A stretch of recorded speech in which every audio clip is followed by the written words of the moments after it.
Pancasila merupakan pandangan hidup dan falsafah bangsa Indonesia. Nilai-nilai yang tercantum di dalam Pancasila adalah nilai-nilai fundamental kehidupan sosial dan politik yang sehat. Misalnya, hormat terhadap keyakinan sesama manusia, rasa tanggung jawab yang mendalam terhadap ketuhanan yang Maha Esa sebagai prinsip dan penjamin nilai-nilai transenden. Kemanusiaan yang ciri khasnya adalah keadilan dan keadaban, persatuan dalam kebinekaan, kerakyatan yang selalu musyawarah mencapai mufakat antara semua pihak, dan keadilan yang mengembangkan kesempatan merata untuk ikut serta bagi semua golongan masyarakat.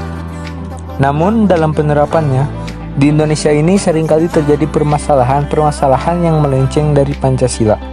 Ada banyak permasalahan yang dihadapi tanah air kita. Masalah yang sering didengar meliputi masalah kemiskinan, radikalisme, perbedaan agama, dan masih banyak lagi. Perlu disadari bahwa negara Indonesia masih jauh tertinggal dengan negara maju lainnya.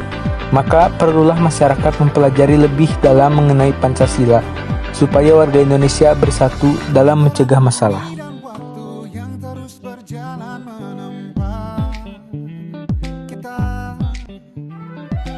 Fenomena yang sedang hangat terjadi di Indonesia saat ini salah satunya adalah fenomena kelangkaan akan minyak goreng.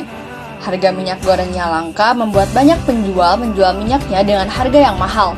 Semakin hari, fenomena ini pun menjadi semakin parah. Di beberapa daerah di Indonesia, masyarakat menjerit karena sulit mendapatkan bahan kebutuhan pokok tersebut. Rata-rata harga minyak goreng curah di tingkat nasional berdasarkan data SP2KP Kementerian Perdagangan pada 11 Maret 2022 sebesar Rp16.000, kemasan sederhana Rp16.400, dan kemasan premium Rp18.400. Masyarakat hanya bisa berharap pada toko retail modern agar bisa mendapatkan minyak goreng sesuai harga eceran tertinggi yaitu Rp14.000 per liter. Namun penjualannya pun juga terbatas, hanya maksimal satu kemasan isi 2 liter seharga Rp28.000 setiap konsumen. Ini lebih tinggi dibandingkan harga tingkat akhir pada akhir Februari. Sementara harga eceran di masyarakat yang ada saat ini jauh lebih tinggi dibandingkan harga rata-rata nasional. Ketersediaan minyak sawit sebagai bahan baku minyak goreng yang terkumpul dalam kebijakan Domestic Market Obligation sudah cukup besar. Seharusnya hal ini dapat membuat minyak goreng di pasaran melimpah. Menteri Perdagangan Muhammad Lutfi menyampaikan bahwa salah satu hal yang dicurigai sebagai penyebab kelangkaan adalah minyak goreng yang seharusnya untuk rakyat justru malah terserap oleh pelaku industri. Selain itu, ada juga sebagian dari produsen minyak goreng yang justru melakukan ekspor tanpa izin yang tentu melanggar hukum. Oleh karena itu, minyak goreng curah tidak boleh disalahgunakan terutama oleh industri menengah dan industri besar. Pengamat pertanian Asosiasi Ekonomi Politik Indonesia, Kudori, menyatakan adanya perbedaan harga yang tinggi antara minyak goreng kemasan dengan minyak goreng curah menyebabkan kelangkaan minyak goreng curah di pasar. Karena adanya perbedaan harga yang tinggi ini menyebabkan potensi pasar gelap sangat tinggi. Pasalnya, subsidi yang diterapkan oleh pemerintah ini bersifat terbuka, sehingga siapapun dengan latar belakang apapun sangat berkemungkinan untuk bisa membeli bahkan memborong. Selain itu, adanya migrasi konsumen juga menjadi salah satu penyebab kelangkaan minyak goreng curah.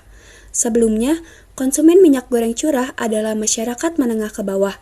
Namun, adanya perbedaan harga yang tinggi ini tentunya memicu konsumen yang awalnya membeli minyak goreng kemasan untuk beralih ke minyak goreng curah.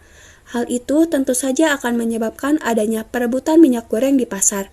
Karena minyak goreng curah yang awalnya diperuntukkan kepada yang membutuhkan menjadi dikonsumsi secara umum oleh masyarakat. Dengan adanya fenomena ini, menyebabkan banyaknya masyarakat yang tidak bisa memenuhi kebutuhannya. Hal ini juga sangat bertentangan dengan nilai-nilai yang terkandung dalam sila ketiga dan sila kelima, di mana adanya kesenjangan sosial yang terjadi antara si miskin dan si kaya yang terjadi pada fenomena ini. Dengan fenomena ini juga membuat masyarakat dibutakan dan tidak memperdulikan orang lain yang membuat persatuan Indonesia terpecah belah.